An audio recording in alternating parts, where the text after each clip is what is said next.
Okay, well, I just want to thank everybody for being here and attending the Portland Utility Board. I'm just going to go through this. Under Portland City Code and state law, the Portland Utility Board is holding this meeting electronically. Board members and relevant city staff are attending remotely, electronically or by phone, and the city has made it available for the public to listen to the audio broadcast of this meeting. The meeting is being recorded. The public will have an opportunity to provide comments during the public comment portion of the agenda and can also provide written testimony to the board by emailing the address shown. At the beginning, we always read the PUB belief, values, and anti-racist principles. PUB believes and acts upon anti-racist principles in our meeting spaces and interactions with PUB. While every person has the right to share their personal perspective, we stand against wrongful conduct, particularly any conduct that is targeted toward people that are made vulnerable by systemic inequities. This means stepping up as a community when there is wrongful conduct and fostering a space of learning and growth. If you need more information, see the link below. Putting our principles into actions. So speak up and speak out. Each person is empowered to maintain the culture of the Portland Utility Board, focused on the impacted individual or population, condemn the conduct and not the person. These are the guidelines that we use during our meetings.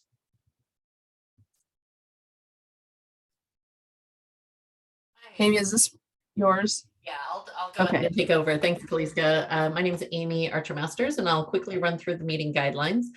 Please state your name before you speak, and if appropriate, the name of the person you're addressing or that you're addressing the group. The chat box is only viewable by the host, including the PUB staff, myself, and Eliza. Please limit any chats to technical and logistical issues, including signing up for public comment, asking technical assistance, or reminding us if you've been waiting to speak and haven't been called on. The raise hand function is primarily used by the board. Co-hosts may lower your hand once you begin speaking just to maintain the flow of the conversation. During public comment periods, the public may also raise their hands and you'll be called on when appropriate. If you're connecting by phone, please press *9 to raise your hand. Videos may be turned on for the board, presenters, and facilitators when speaking. It's if desired, it's not required. Members of the public and others should leave videos off. Please mute your microphone when you're not speaking. Members of the public will be muted except when giving public comment. If you're connecting by phone, please press *6 to mute or unmute yourself. Public comment will be taken during the public comment period early in the meeting. You can sign up through the chat with PUB staff or raise your hand during the comment period. It's also available just prior to any formal board vote after a motion has been made and seconded by board members. As mentioned, this meeting is being recorded. Back to you, Kaliska. Thank you. I realized I forgot to introduce myself. I am Kaliska Day, one of the co-chairs. So this is the agenda that we have for our meeting today. We'll have a quick, I think, update with BES. We'll talk about debt recovery. For those that are maybe newer to the board, we've had this discussion previous. So this is, there was a information sent out by Eliza with it. Was it a memo or a letter, I think? Eliza? It was a memo. Okay. Yep. So we'll have a discussion around that. And then we'll have 2 votes, one about a council work session, and then the Portland Harbor Community Grants, which I know we discussed last meeting or the meeting before. Last meeting, I think. No, meeting before. Where we had voted about, they came and presented to us. And then after that, we'll just talk about next steps and next session meeting. So disclosure of communications. Is there anybody that has any communications to disclose at this point? Alexander? Hi, Alex Lopez, voting member. And yes, I have had communications with BES staff in the past couple of weeks, particularly Jessica Terlikowski at BES. And this is in meetings about the Portland Harbor Superfund cleanup. Thank you. Anyone else? Not seeing any hands. Okay, perfect. Do we have any public comment at this point? I don't believe we had anybody sign up.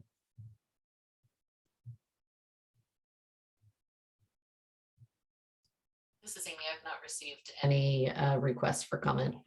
Okay, I have not either. okay. So we don't have any.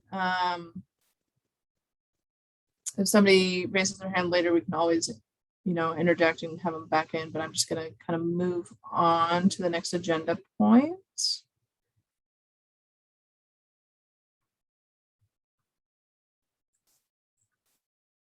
All right, so draft of minutes. Eliza sent out the last few meeting minutes for review.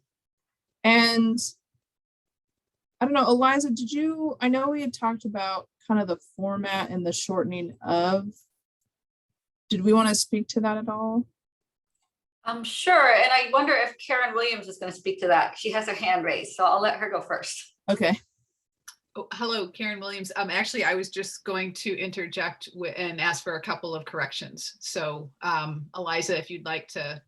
Yes, I'd love to take the corrections, and then I'll speak to the shortening. Okay, in that case, my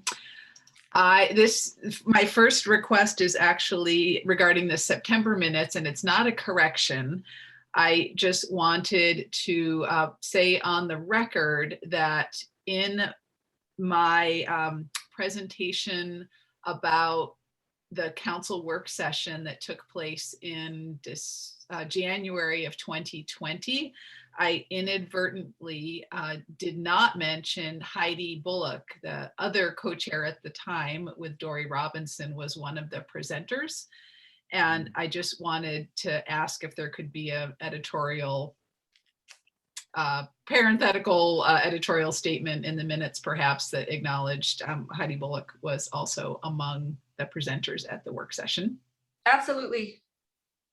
And then in the October 5th minutes, in the discussion, the introduction about Commissioner Maps and the 3 priorities that the commissioner presented to us for our input and ideas, the minutes say that one of the commissioner's priorities was that too many people are taking advantage of the low income assistance program, and I believe the intent was that too few. Yeah, exactly. I think there was actually a double negative, so I tried to flatten it and then I flattened it wrong. Thank you very much. My only suggestions. No, those are really good ones. That's a good catch. Thank you. And so I was just going to let everybody know really quickly that I am in the process, after consultation with the co-chairs and seeing how people in the virtual world are using minutes, of sort of shortening the minutes and putting timestamps to the video. And I'm just doing that for the main reason is I think that people are mostly asking for video, and shortening it to just pretty much, as I sent in the email, what's required, and capturing the topics discussed and the main decisions made and action items really helps just be succinct about your work. And then the video captures the full nuance of the discussion. And I think that's one of the powers of technology that we maybe hadn't been using well, because I have really struggled to paraphrase people's incredibly powerful statements. And when, no one's ever been unhappy with me, but I'm just telling you that I have felt like the translation of a verbal discussion to written doesn't go very well. And I have felt like I have flattened some of the nuances in order to make that work. And so this feels like changing that captures the power of your conversations better. And it makes the minutes, I think, more accessible to the board and the public in terms of what they're asking to see and to track in terms of your work. And it'll be an iterative process to sort of work on shortening them to the place where it's like that sweet spot for everybody. And so that's all I'll say about it, and look forward to continued conversation as you all wish. thanks, Eliza. Tom, you have a hand raised?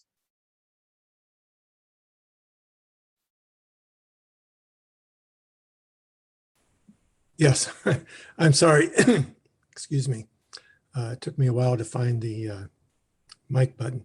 Anyway, I just wanted to, excuse me again, point out, I was looking at the minutes from the September 16th meeting, and I also listened to the recording, and because I missed that meeting. And I have what appears to be sort of a confusion about the two. When I listened to the recording, I thought Karen said, you know, that the vote was on authorizing $500,000 over the next 3 years. And then in reading the minutes, it says $500,000 K/year for the next 3 years, which implies $500,000 per year. So I wonder if maybe I heard it wrong. And Eliza, I assume you put these minutes together, so you heard it $500,000 per year. I had heard it $500,000 for the next 3 years. So I wonder if we could get a clarification on that, and maybe that'll come up later in the meeting when we get to that topic.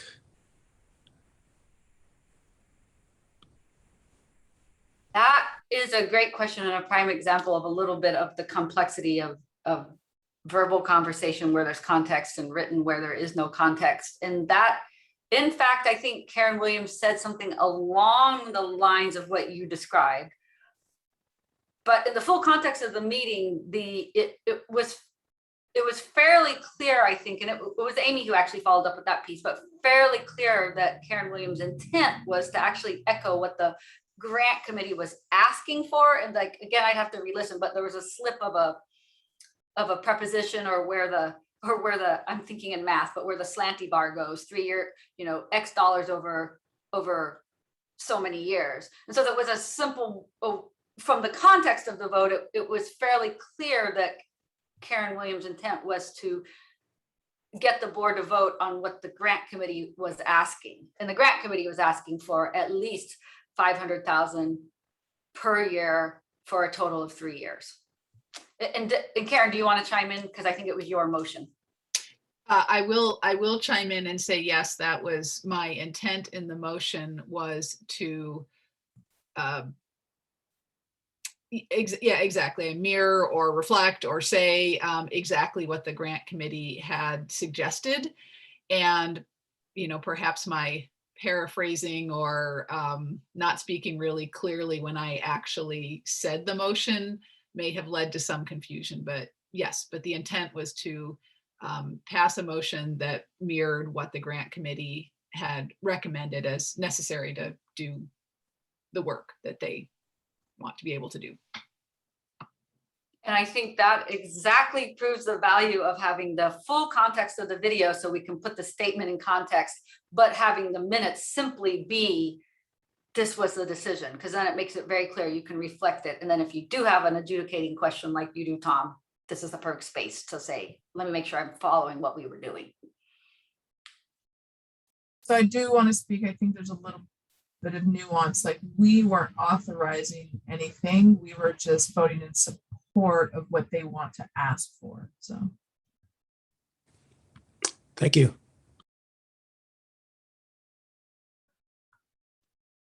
Any other comments, questions? Okay, so if there's nothing else, then with the corrections that Karen Williams had, I think the meetings will stand as is. Okay, so we will move to BES community engagement. They're going to do a quick update. This is more just a presentation for us. And it looks like Aaron Abrams and Megan Callahan.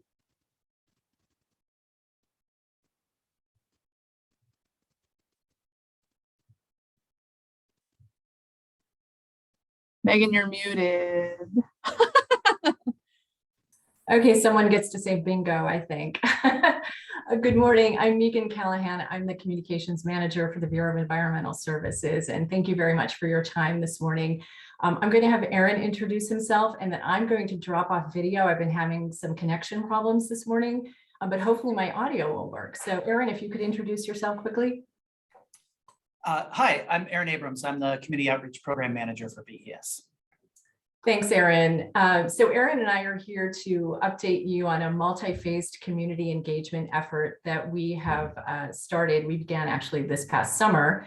Aaron has a PowerPoint he'll be reviewing with you about why now, what we're doing, and so forth.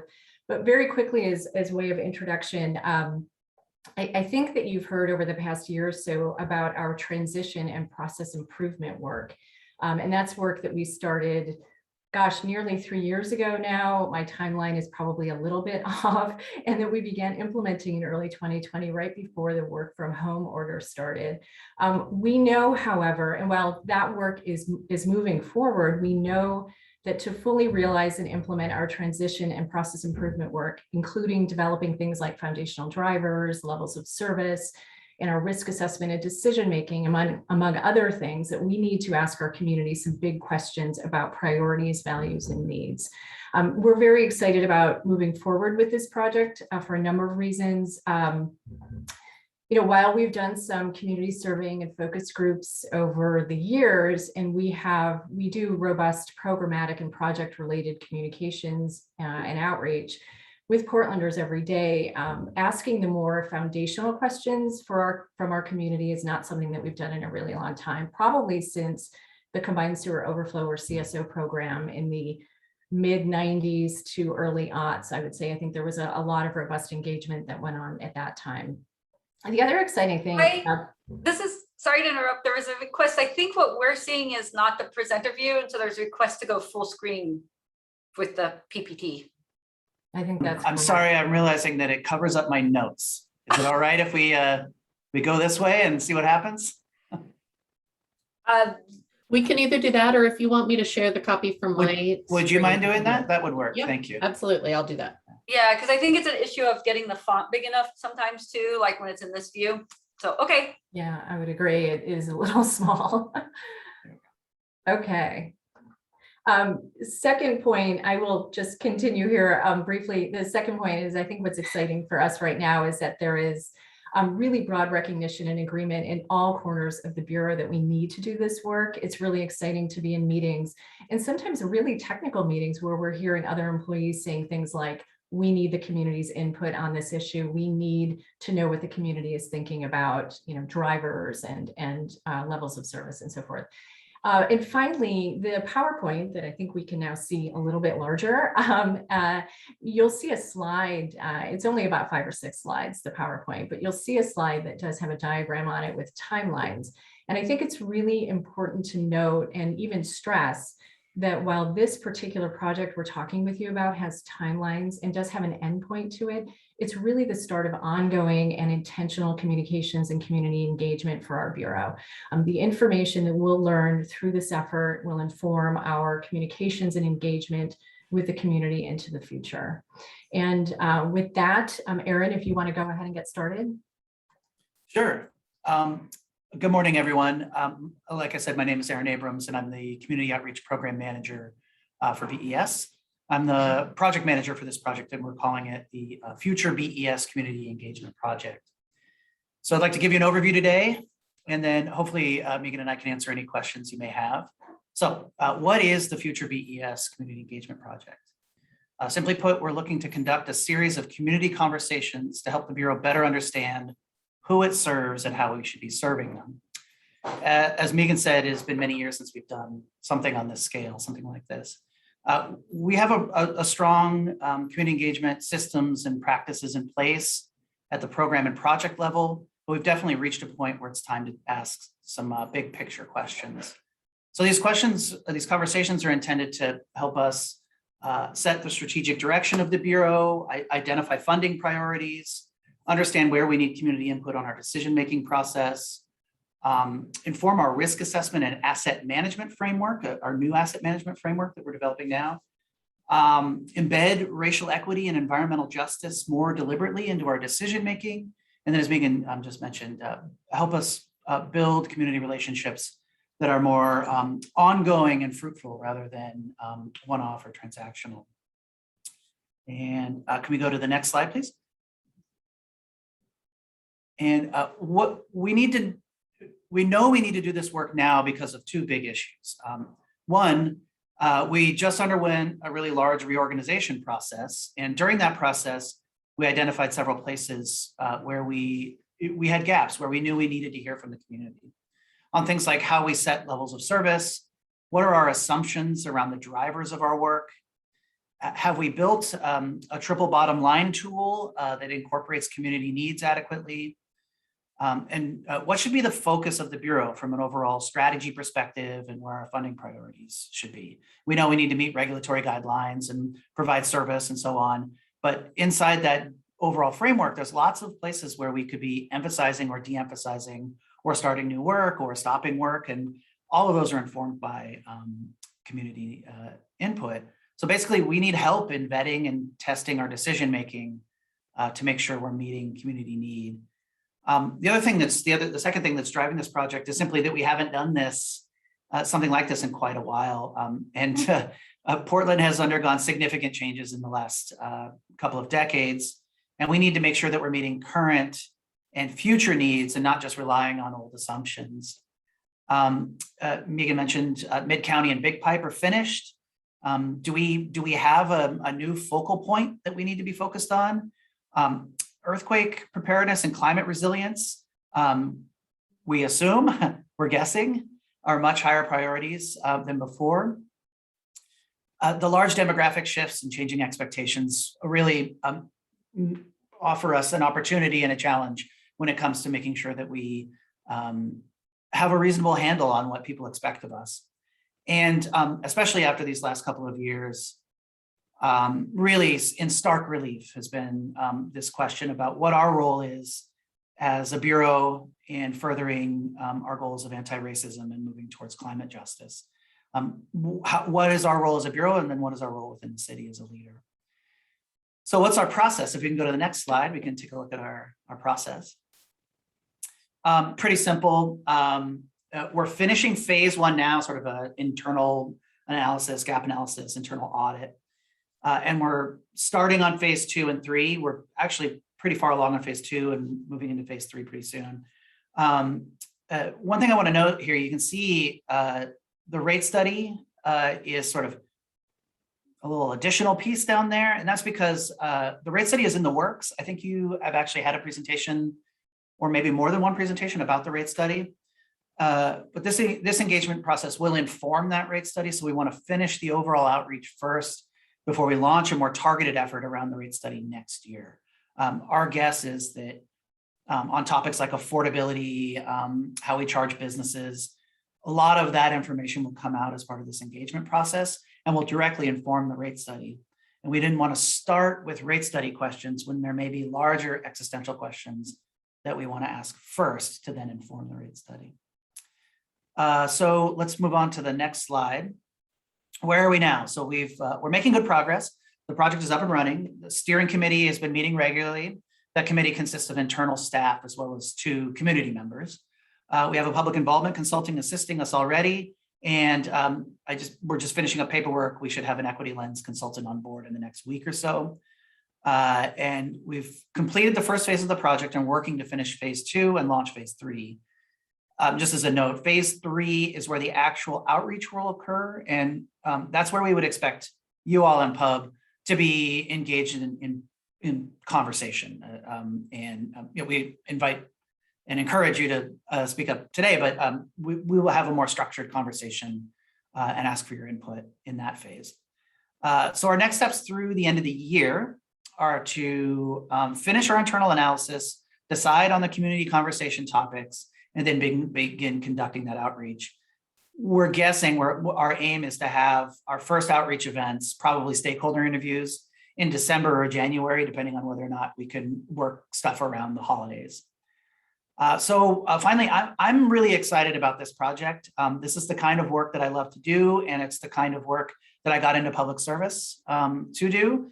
I think we're going to learn a ton, and we're going to have our assumptions challenged in very positive ways.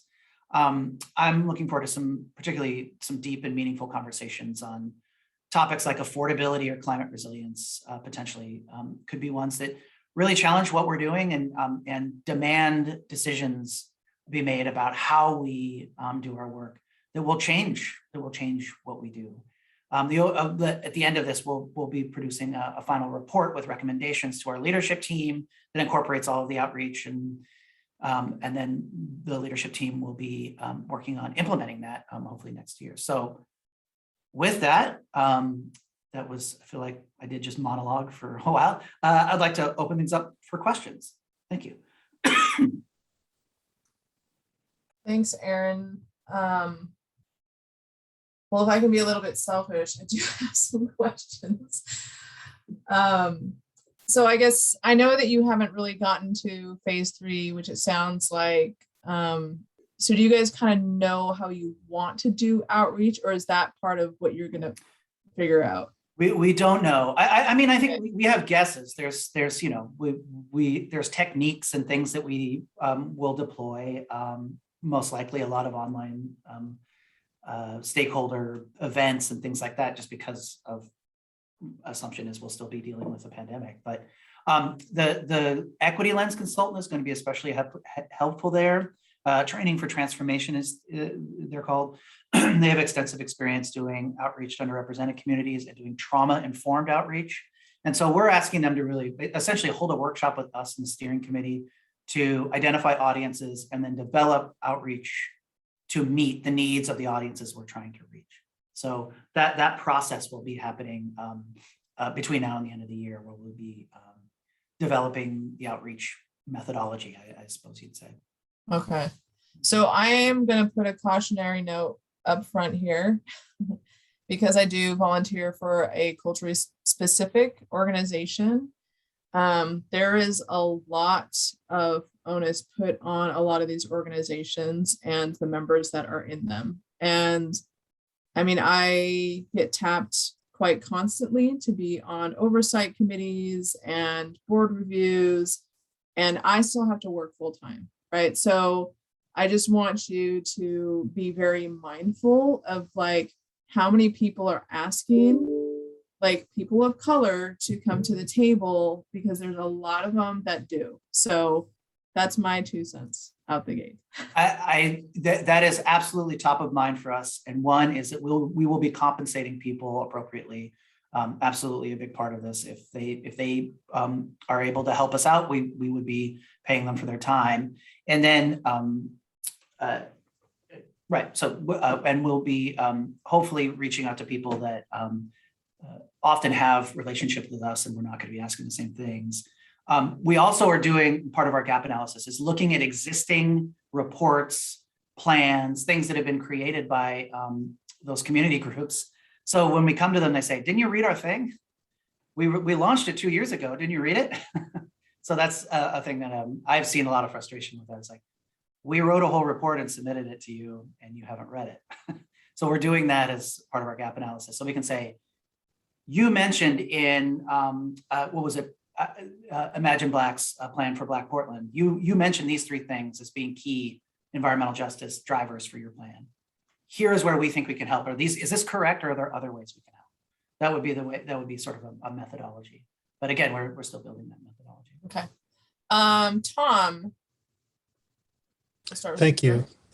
Yes, I just want to say that I really support the Bureau in this community engagement process. And one of the things that I believe happened to bring about the existence of the pub is the fact that BES for several years had reduced its community engagement for various reasons, and some of them were good reasons, but they basically left the Portland population without an understanding, especially related to green infrastructure projects that BES does.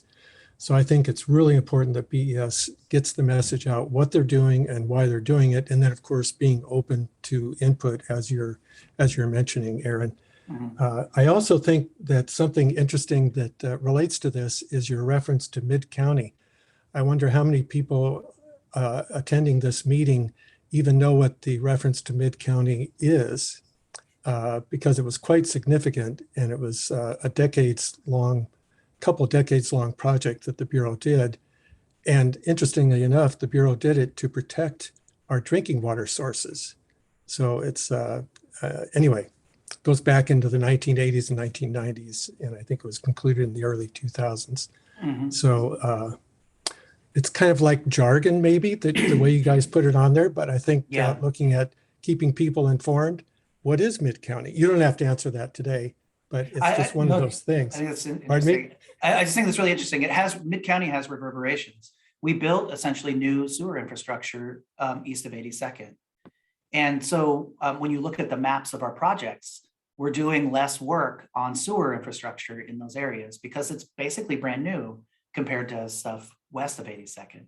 And so people say, well, isn't that an equity issue? You're not doing stuff in Mid-County, but here we are, it's relatively new. We also charged people a lot of money, and that reverberates in mistrust to the Bureau when people are getting $20,000 to $50,000 bills in the mail. That reverberates when it comes to Well, trust and to not the only Bureau. that, every property owner, I think it was about 50,000 property owners in Mid-County, had to retrofit their own on-site plumbing at their Yes. own expense.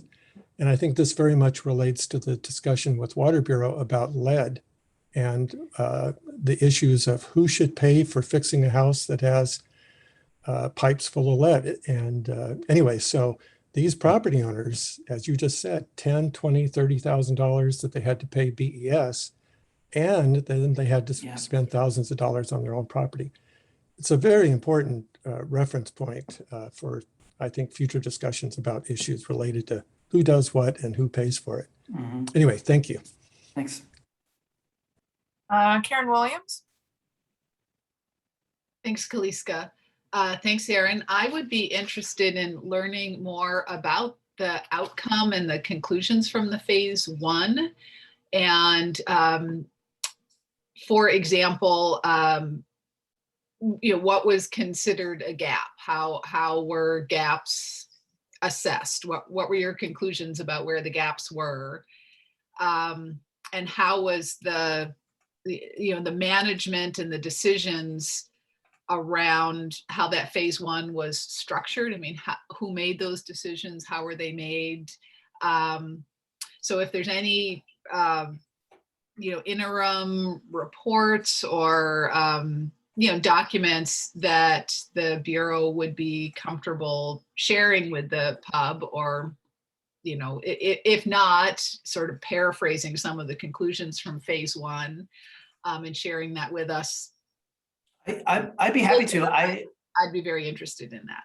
We're in the process of finalizing sort of the phase one report with that overview of like gaps and Okay. things like that. So that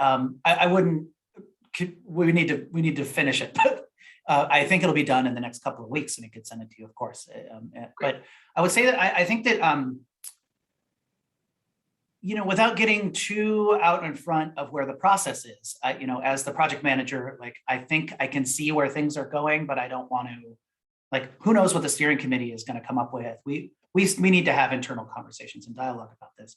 But where it seems like we've landed is that the gaps we've identified are also ending up to be where we are going to be asking the questions. So where we identified gaps are places where we can craft a question. So you could imagine, you can imagine, like, we know that there's this area that there's a gap. One of them, transparency and decision-making is one. We have a lot of black box processes, setting levels of service, identifying what our risk assessment, our net benefit cost ratio is, all this stuff that spits out of a spreadsheet. We're going to fix this pipe, but not that pipe, or we're going to wait 5 years on that one, but do that one here now. And I don't know how much people want to be involved in that, but should be at least offering overall guiding principles for how we're making those decisions, how people assess risk, helping us tune those models. And that, we're like asking people around, having a conversation around that transparency, how we engage people in those kinds of conversations that are highly technical, but still also are how we how we put into practice our vision for the future and our goals and our mission. So that would be an example of a gap. We have other gaps, like I think one that's really interesting to me is the concept of public health and community resilience. What is our role in ensuring public health? It's not just beyond sewage out releases, but are things like access to natural areas, stormwater flooding that floods the street so your kids can't get to the bus stop. Like those kinds of things are conversations. So just a quick list, the 3 external facing ones we seem to be landing on, although I want to, Megan might be looking at me, telling me, hold off, but I'm gonna. Go ahead. Okay. Not yet. But I think these are all questions that I think we're gonna have to be asking no matter what. So the external ones, public health and community resilience, sort of this, how do we create whole, healthy neighborhoods? What's our role there? And what's our role with our partners? Transparency in decision making. And then we were just talking about that mid-county issue, affordability. And that's not just from this perspective of how much we charge, but what the impacts of our actions are on people. And there was just a really interesting article about the impacts of basement sewer backups in Detroit and who that impacts and how it impacts. And you could take the example of someone who has as a basement sewer backup in a low-income neighborhood versus someone who has a basement sewer backup in a wealthier neighborhood. Who is going to be able to handle that? Like someone who can take out a HELOC or has savings, they can deal with a $10,000 bill to get their basement cleaned, versus someone who that might mean that they can't make their mortgage payments. And so the affordability isn't just about how much we charge, it's about the results and which neighborhoods are most vulnerable to shocks. So I think that's a big question that we're going to need to be asking people. And then there's 2 internal ones, 2 gaps that we turned up that are definitely ones that we always have been talking about. I think maybe because the people who want to engage on this kind of stuff are outreach people, communications people. Maybe our engineers don't want to engage as much, but it's what are we using to reach people and are they effective? So that's sort of more internal conversation, looking at what our outreach techniques are and how they're using best practices and making sure we've got good standards in place. And then a lot of stuff we hear all the time in our current outreach around this idea of one city in coordination with other infrastructure bureaus. People do not care who is tearing up their street when they call me and say, why are you tearing up my street? I can't get out of my driveway. And I say, well, that's actually the Water Bureau, or that's actually, PGE. They don't even care. Like stop messing with my street. So anyway, those are some gaps. Those are the ones that we've identified so far. And there's we did document review and lots of internal sort of conversations around that. So and that document that sort of outlines all this will be coming out in the next few weeks. Yeah, we'll be happy to get you that report. Mm-hmm. And I think Alexander. Great. Yeah, this is Alex Lopez, voting member. Aaron, I just had I wanted to just thank you for touching on what you just said a little while ago about sort of the jurisdictional issues. In my work, that's one of the things we find that's the most frustrating a lot of times to Totally. the public is, they don't see this as a BES project versus a Water Bureau project versus an EPA project. They really see this as kind of a holistic thing going on. So I would just kind of encourage BES in this process to kind of make sure to place BES within the broader web of regulatory agencies and processes that are going on. And you, like I say, you touched on that a little bit, but particularly if you're going back and looking at work that other community groups have done, you'll see that. Mm-hmm. I work specifically with the Portland Harbor Superfund cleanup, and we run into these jurisdictional issues all the time, and they really become a barrier to public knowledge and public participation in the process. The EPA is responsible for only the sediments in the bottom of the river, and DEQ is responsible for the uplands. Yet these 2 sites are right next to each other, and the community wants to know how it's going to get cleaned up, and they don't care who's actually dealing with those things. separately on a jurisdictional basis. So anyway, just wanted to add that comment. And then I wanted to thank Tom actually for bringing up the lead issue. It's something I've been thinking about quite a bit, but from an environmental justice perspective, there's a lot going on out there. So I would also encourage BES in this outreach process to think intersectionally as much as possible. So when I think about lead impacts from an environmental justice perspective, the things that come to mind are, okay, that we've had public testimony from members of the community who are concerned about lead levels in water. However, there's also empirical research demonstrating that Black communities have increased blood serum levels of lead. So it doesn't take much to kind of understand that the lead that we might have in our water in Portland is actually an environmental justice issue. So I would just encourage BES to kind of to try to do the best you can to kind of cross those bridges and to capture some of that kind of low-hanging fruit, honestly, from an environmental justice perspective. So that's all. Thanks. Thank you. Okay, and then Kale, I think we're actually gonna have to have you do the last question. Anybody that has questions after this are more than welcome to send them over to Eliza, and then we will be revisiting this again, so we will have an opportunity to ask more. But Kale. Thank you. Thank you. My name is Kale, voting member. Thank you, co-chair, for giving me some space here. So, Alex actually brought up something that I've been thinking about too, as far as lead levels go. And what it appears like to me is, residents can initiate, testing and all that. But for folks who live in like large apartment complex, and everything, a lot of the times, the landlord should be, from my perspective, making sure that their lead levels are adequate or safe for folks. But rather kind of putting that onus on, landlords. Is BES typically or historically done anything to engage landlords or folks who live in multifamily homes to initiate testing to make sure that they're at the appropriate levels? Because with high lead levels, some places might have really high, some places might really have really low, and then it averages out. So just to kind of ensure that these communities are drinking safe water. Has the BES ever We interact with lead issues on things like our brownfields program, but we're not involved in providing drinking water. We do the water out, not the water in. But we do have a role in ground contaminants and things like that. So that's where we would interact with those kinds of issues. Say an affordable housing complex is built on a brownfield.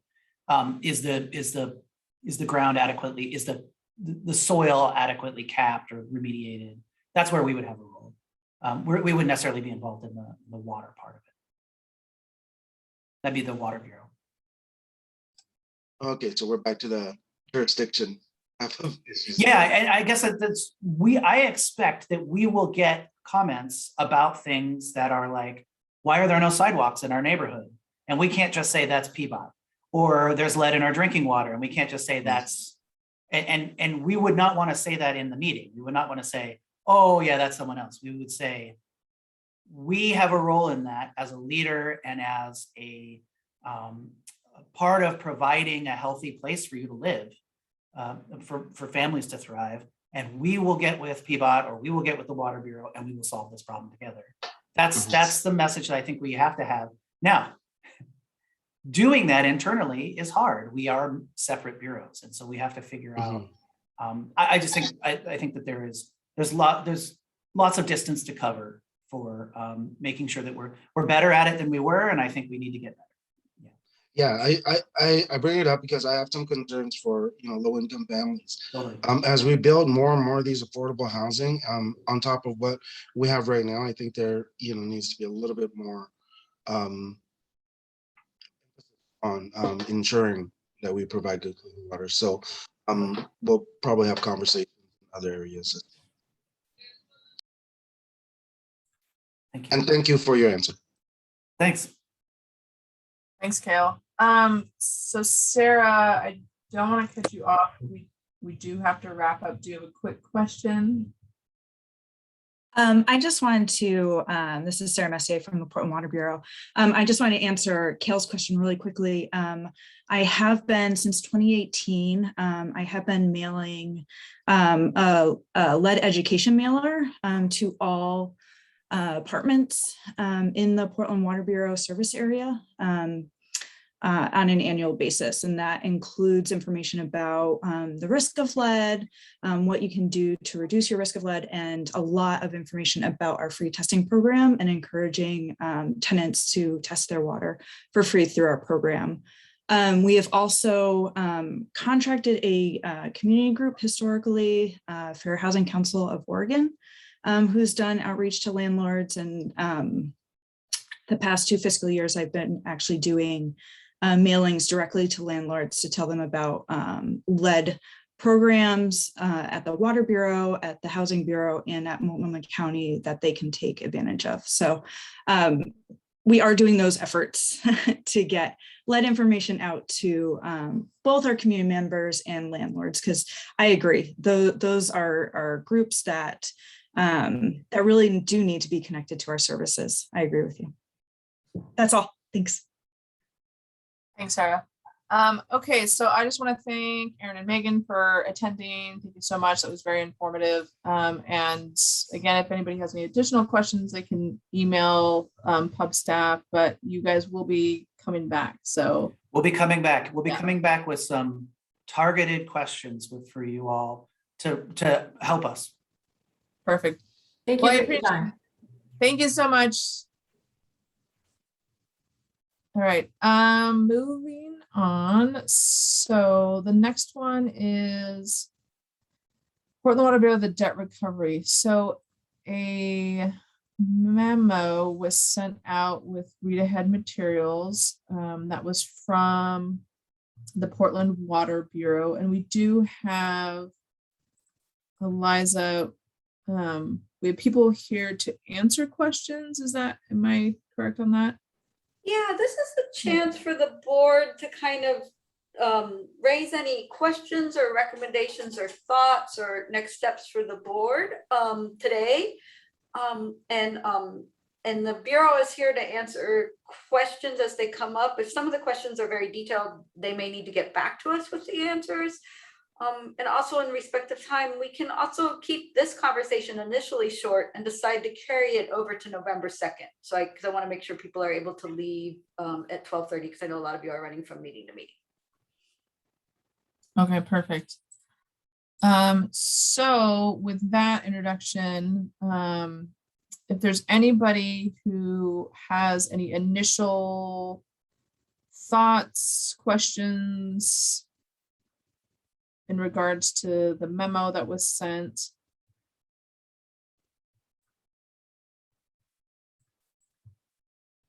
Robin, go ahead.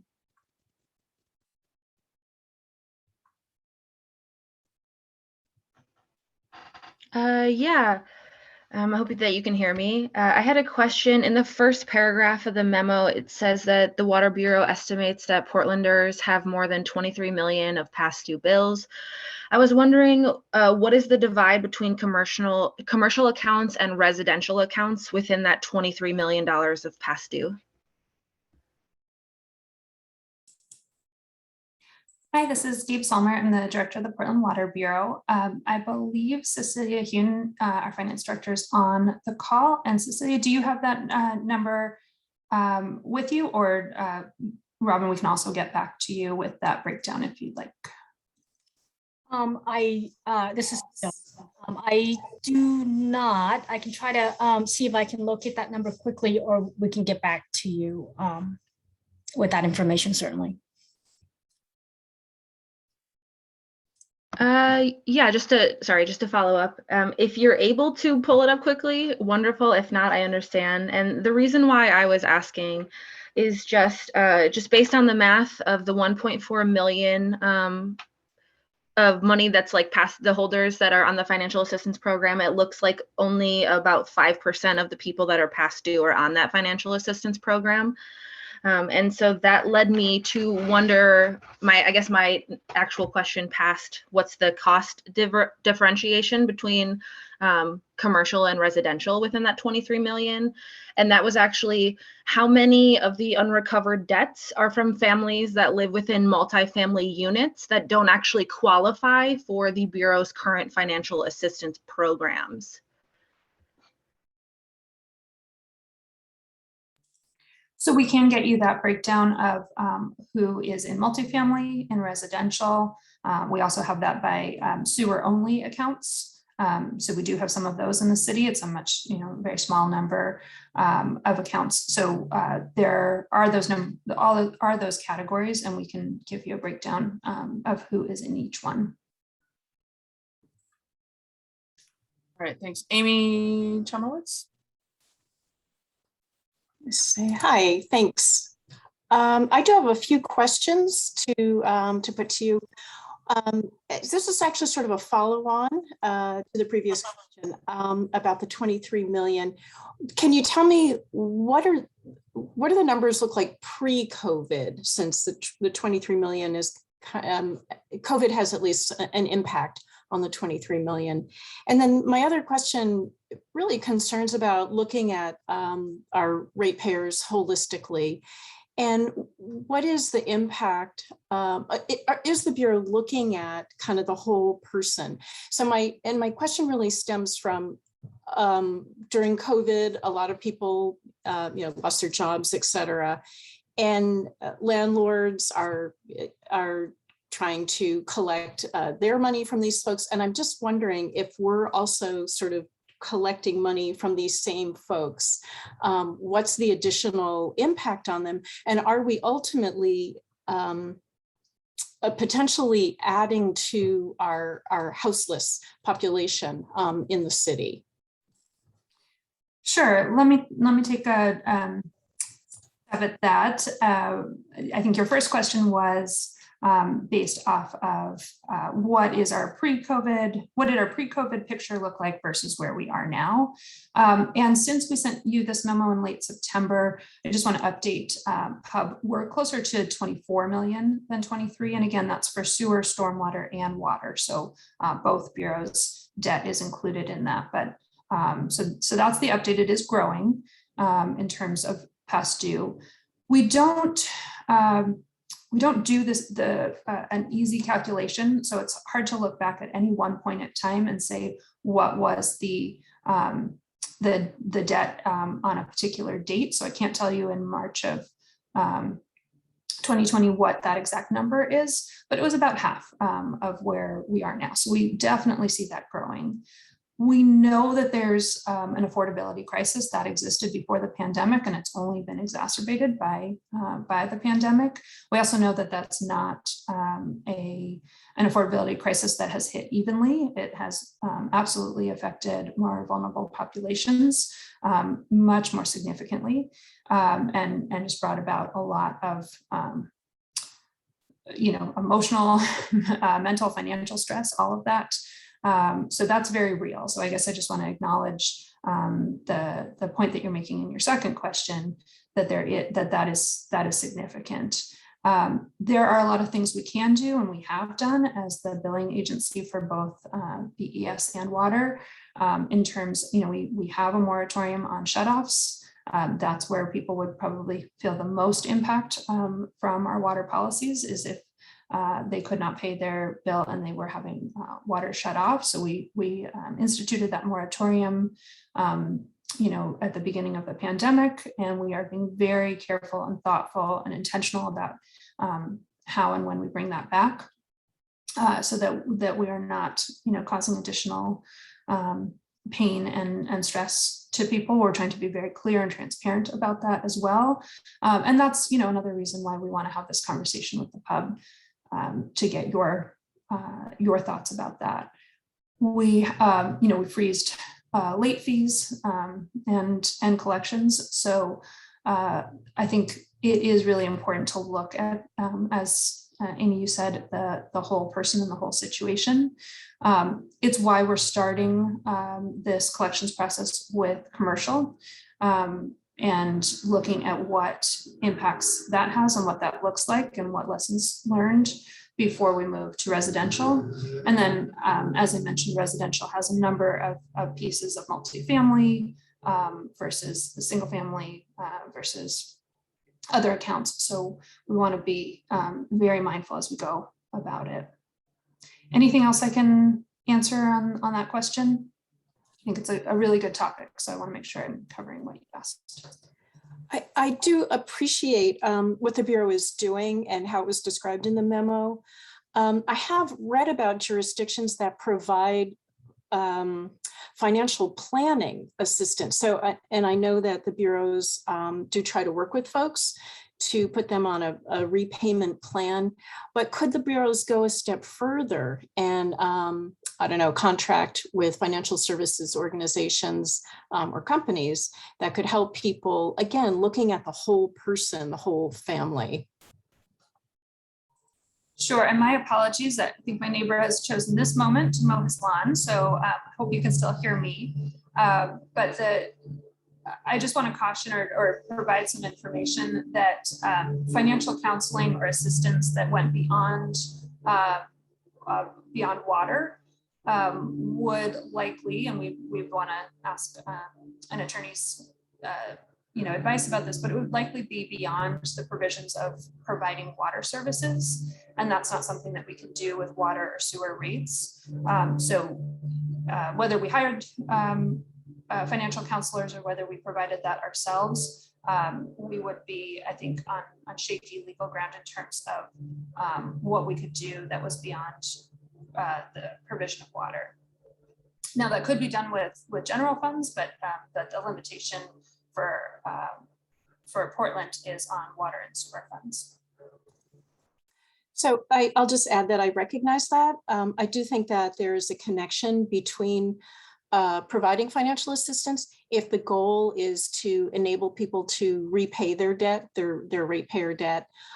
So I think that the case could be made.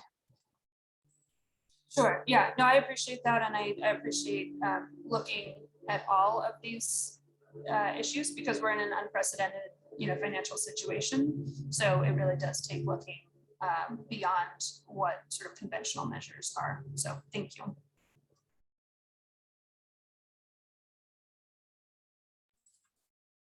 All right, Tom. Thank you. I wanted to point out something in the second paragraph that concerns me, and it's the sentence that says Portland Water Bureau and the Bureau of Environmental Services are restricted by bond covenants from giving away free water and are not permitted to erase these debts wholesale. I don't know that BES ever gives away water or even has clean water or drinking water to give away. So I assume this is really talking about the Water Bureau, not BES. So that would be a correction. The other is that I thought it was by statute that that this is the way it is. And this says bond covenants. So I'm wondering, is the bond covenant actually does it comport with the statute? I assume it does, but it leads me to wonder because I'm usually more thinking about the fact that a statute is what governs what we do, and the bond covenant should be in comporting with that. One of the things, though, that most gets me is this phrase, giving away free water. I find that offensive. I think that the Water Bureau gets the water free. I mean, they don't pay anybody for the water. They pay for all the infrastructure to get the water from where they get it to the customers, and then they sell it. So the water is, I mean, it just sounds kind of sort of privileged, like it doesn't sound like, it doesn't sound nice. And so I would just encourage whoever composed this to be more careful about phrases like that. And maybe I'm the only one that finds it objectionable, but it does strike me that way.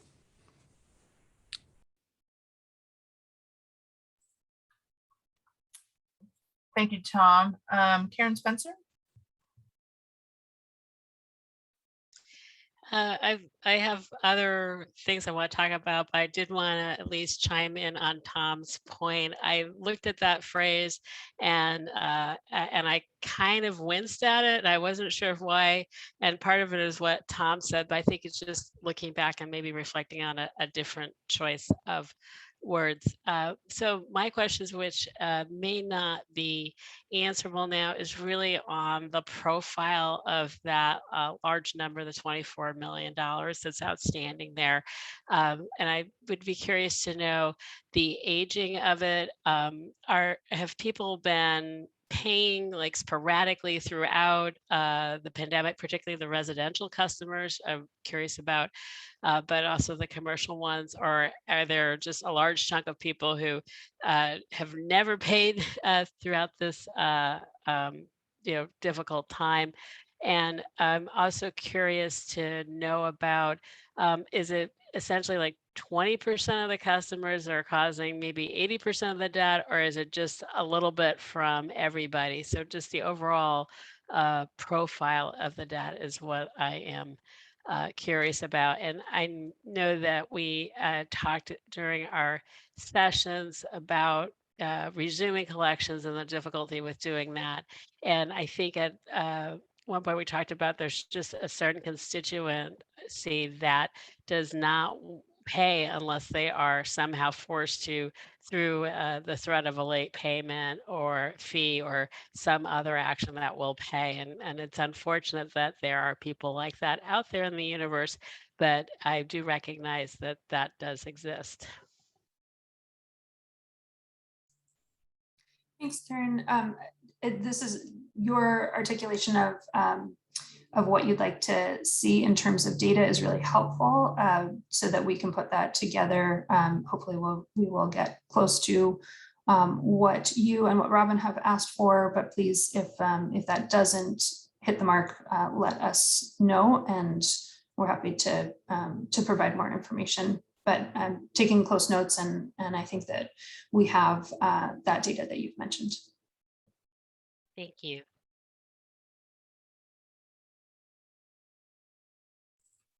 Robin?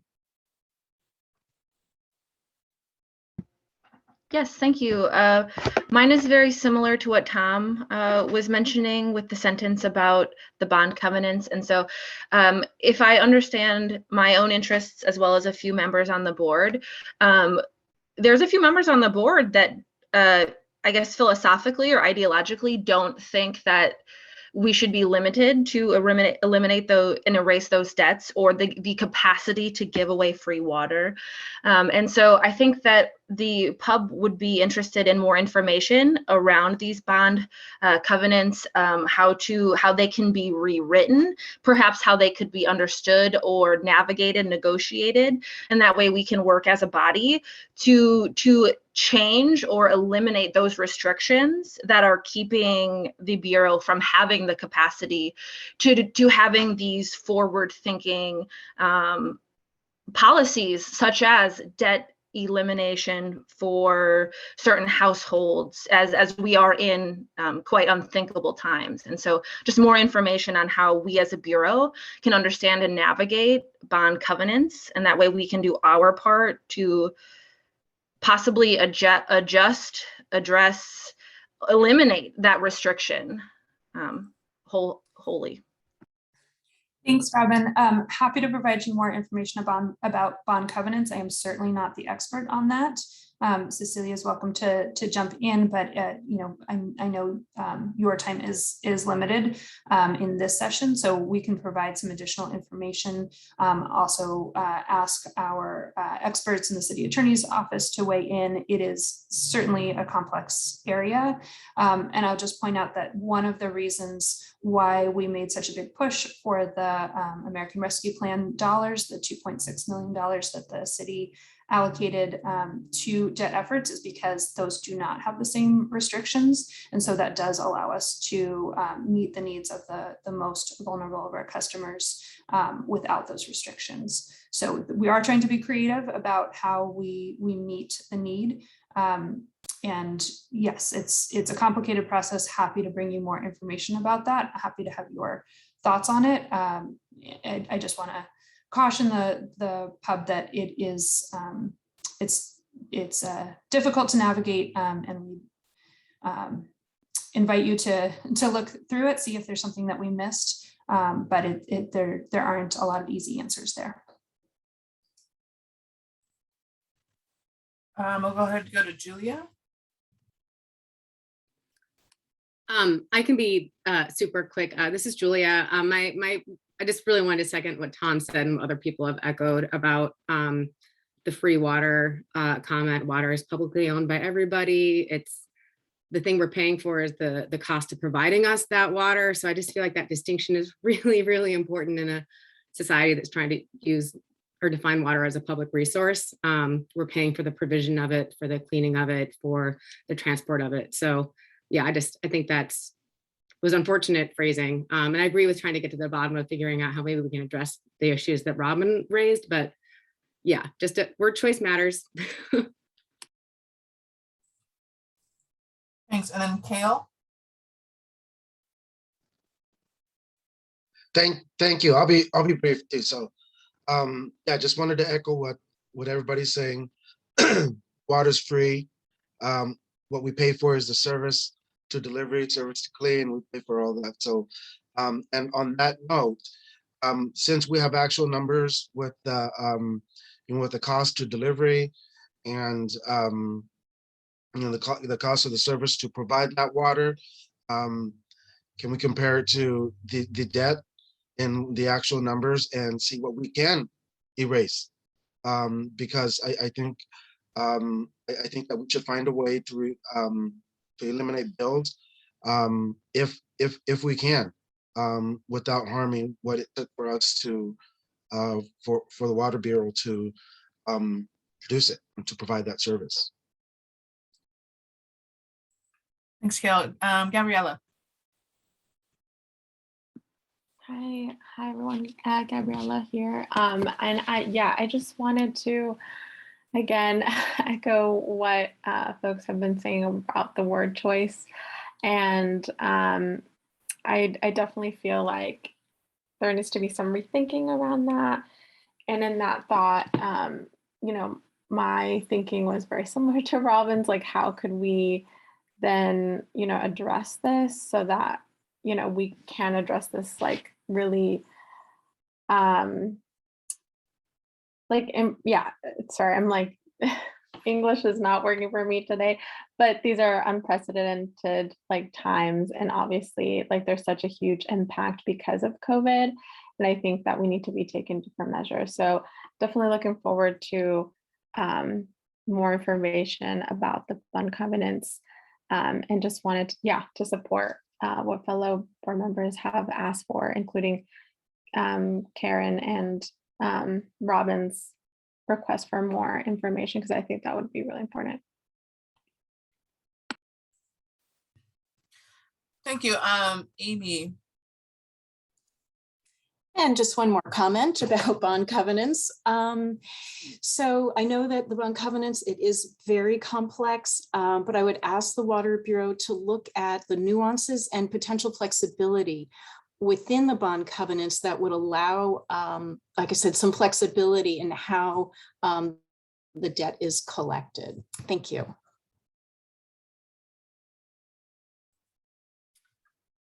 Cecilia. Yeah, I just want to thank Pub for your feedback on the wording, and I'll go back and look at the bond covenants. It is very specific as far as our ability to, and limited to not being able to provide water service. And just at a very high level, I mean, the purpose of the bond covenants is to ensure that our bond rating is based on our sound financial management, and our ability to raise revenues to pay back the debt that we borrow to fund the infrastructure that we have in place. So again, thank you for that comment. I'll go back and look at that, and that is something that we are going to be looking at is working with our bond counsel on really understanding, if there are any flexibility around that. So again, as far as changing the bond covenants, it's not as simple as rewriting it. We have a lot of existing debt that would require, the consent of bondholders.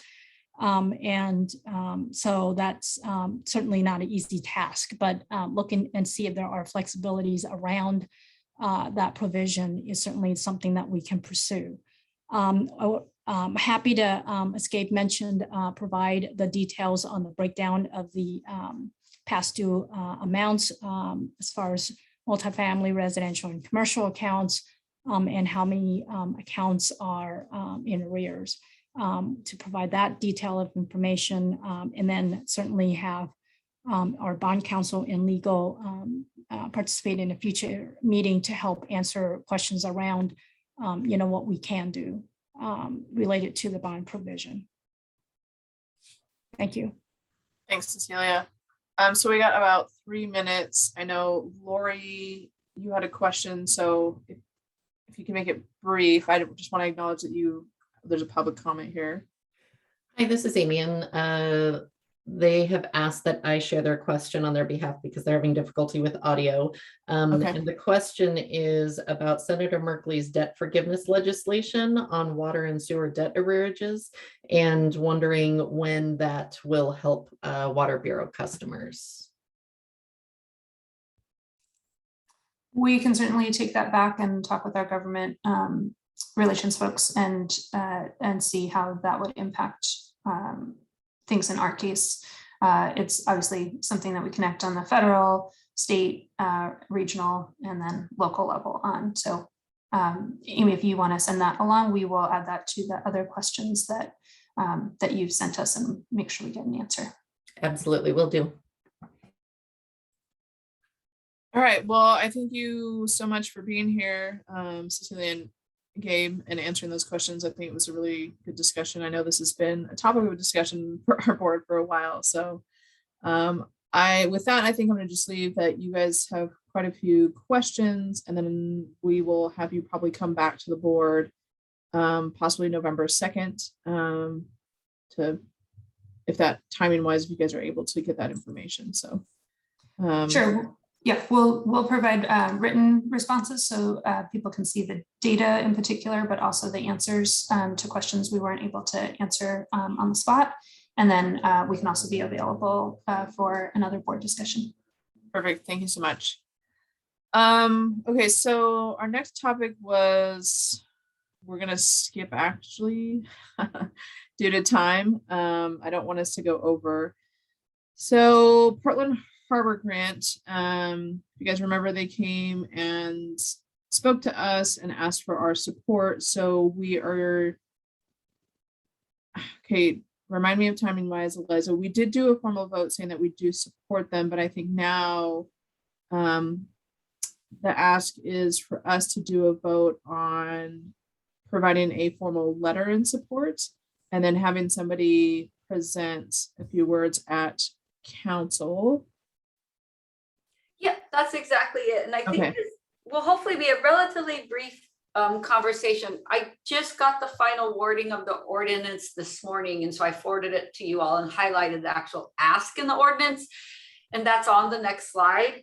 And it's essentially, when we kind of unpack it, essentially what you voted on in at the September 16th meeting. And if people have questions about how that wording matches on to what you voted on, I'm happy to explain. I talked to Annie von Berg, I'm saying her name wrong, Annie von Berg this morning, just to clarify this ordinance ask. And so I think the question before the board today is simply, are you in support of a formal letter to be submitted as part of that presentation to council from the grant committee? And if someone's available, do you support someone coming to give a few talking points, probably based on the letter? And that's the question. Okay. So I guess I'm going to start. If anybody needs any clarifying questions, in regards to this topic, I want to open that up first. I think most people were at that. If not, it sounds like people have listened to the session. So, is there anybody have any questions on clarifying kind of what that discussion was?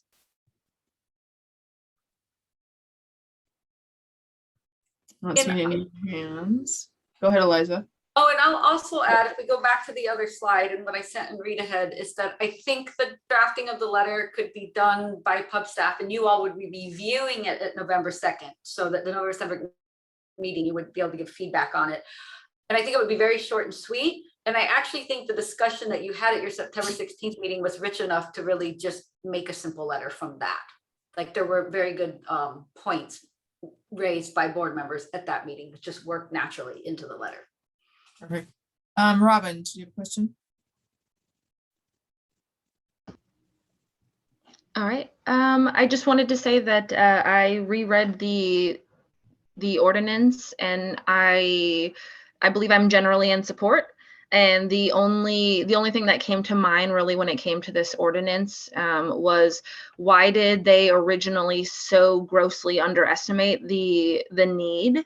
Because if $500,000 a year is necessary, that means that their original ask was about 80% below budget, because we just doubled the budget essentially, which of course we are investing government money into actual government to citizen engagement. And so I think it is absolutely worth it to vote yes in favor of this and to write a supporting letter. I just was wondering initially what caused the initial ask to be so low that's causing us to rewrite the ordinance and double the amount.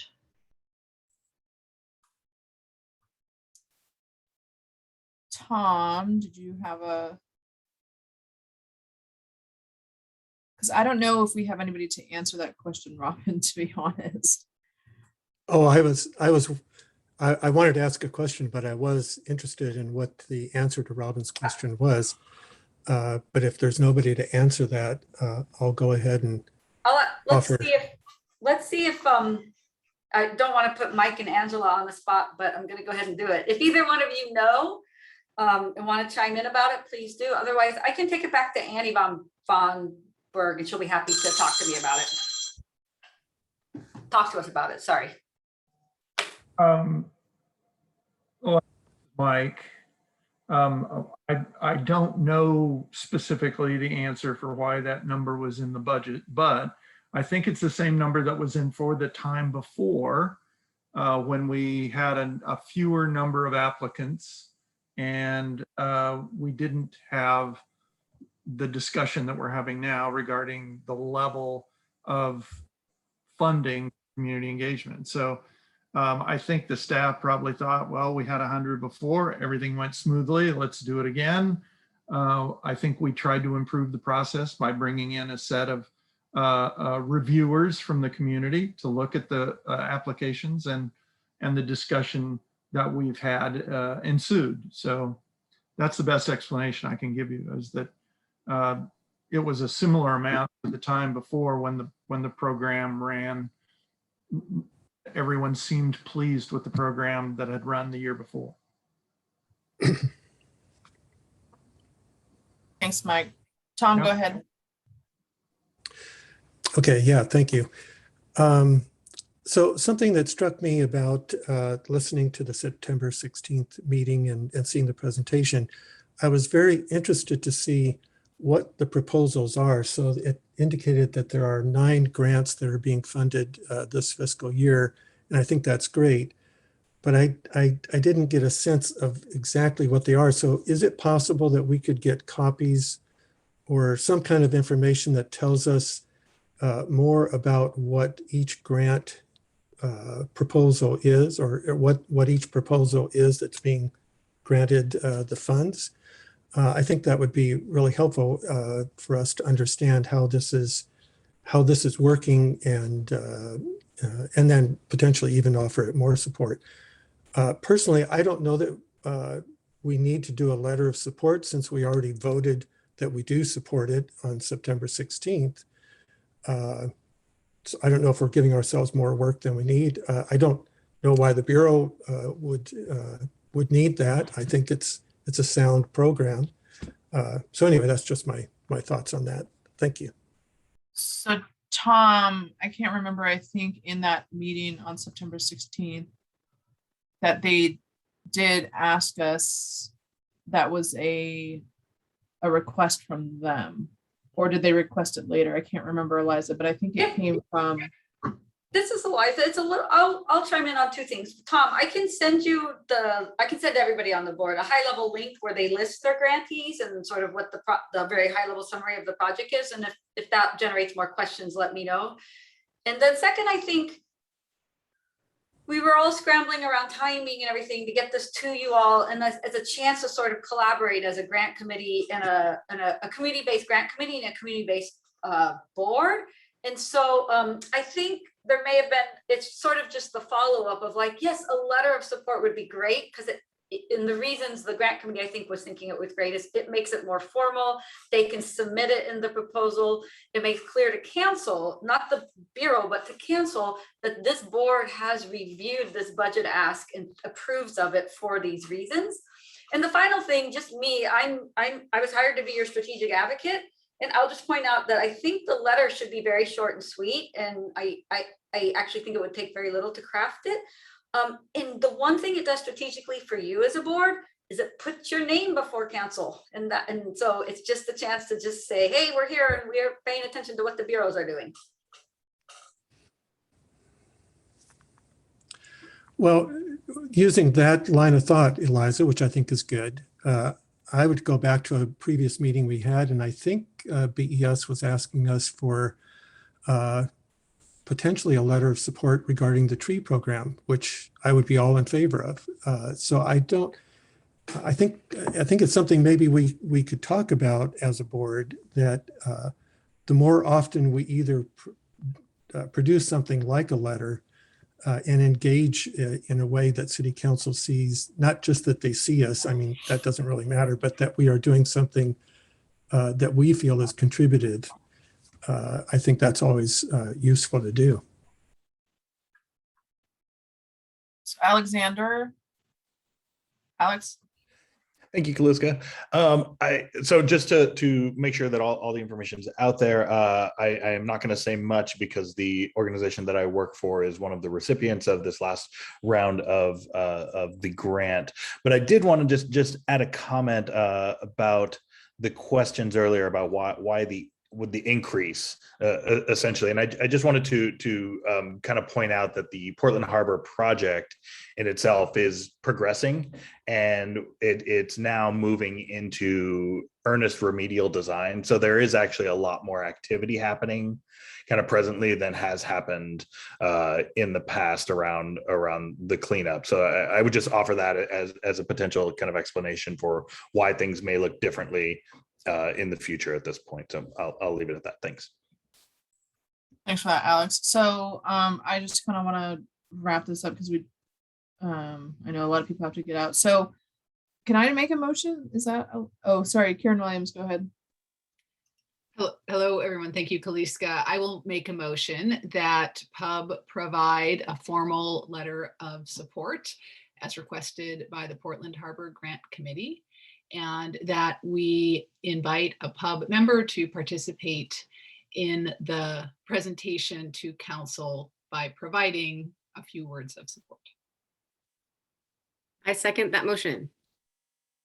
This is Julia. Thanks, Julia. Okay, so we'll just go quickly through. I'm number one, so I vote yes. Public comment. Sorry. Does that go next? Okay, do we have any public comments? Not seeing any hands. Okay, so we'll start again. Kaliska Day, voting member, I vote yes. Karen Williams, voting member and co-chair, I vote yes. Tom Lipton, voting member, I vote yes. Alex Lopez, voting member, I abstain. Robin Castro, voting member. I vote yes. Karen Spencer, voting member. I vote yes. Julia DeGraw, voting member. I vote yes. Gabriela Cedeno Lopez, voting member, voting yes. Teresa Huang, voting member. I vote yes. Gail Turn, voting member. I vote yes. Perfect. Thanks so much. Um, And let's take a quick moment to see if anybody volunteers to work with pub staff to just draft that letter. And I actually, in preparation for this meeting and thinking about managing your workload in the way that Tom did mention, I took a quick look, and I really do think it's a quick, short, like page-long letter. So, and we can decide if somebody already knows they're available and want to be the person at the council, they can chime in now. That doesn't need to be decided, but we do want the letter because we'll want to send it out to the board next Thursday. The draft next Thursday for the board's review. Karen Williams. I'm just, Karen Williams speaking, I'm just volunteering to work with pub staff to draft or review the letter.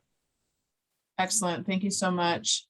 So if there's anybody else interested in just kind of interest of time, please email Amy and Eliza and let us know. And I don't want to feel pressure, like if somebody really wants to, read at council. I've done it before. It's, I don't know. I think it's a rewarding experience to have that voice. So, but it is, I think the grant committee is already going to be there. So it's just kind of being a secondary to them. Okay, so we have 3 minutes left, and I don't know, Eliza, if we want to talk about, so should we go just a quick, Do you want me to chime in, or do you want to keep? Well, I'm wondering, like, do we just do a quick thing about what the council thing that we kind of skipped to do this vote, and then we just postpone it till next one, or? Yeah, that makes perfect sense. That to just briefly mention that, yeah.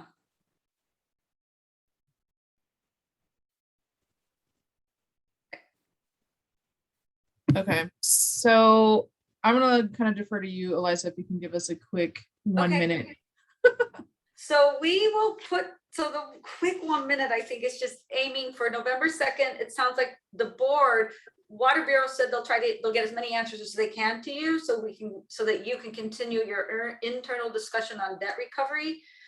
And we'll be reviewing the November 2nd letter. And as time permits, we'll also probably do a little bit of budget development planning for the board. It's a little early in budget season. And then the last thing is we will want to talk about the pub council work session and try to come to some decision there. And I think I will let everybody know that Michelle Rodriguez, our liaison in Commissioner Mapp's office knows that there is in code a council work session with pub. But we haven't moved forward on scheduling that or anything because we're waiting to hear from you before we start working with her. And as you all know, the budget seasons have been strange and complicated all during the pandemic. And so I think there's a couple options for where we want to go. And I would just say, I think in preparing us for November 2nd, I can send a few other thoughts to you all in email in addition to the background information, but just be thinking about whether you would want to participate in a pub council work session. Is there other ways you could see to elevate some of the issues and priorities that you share with Commissioner Maps, other things like that. So just, we'll come back to that discussion on November 2nd. Was that a good enough summary, Kaliska? Yeah, perfect. So with that said, unless there's any burning questions, I'm going to go ahead and end the meeting and thank everybody who participated, all the great questions, and we'll let everybody get on with their day.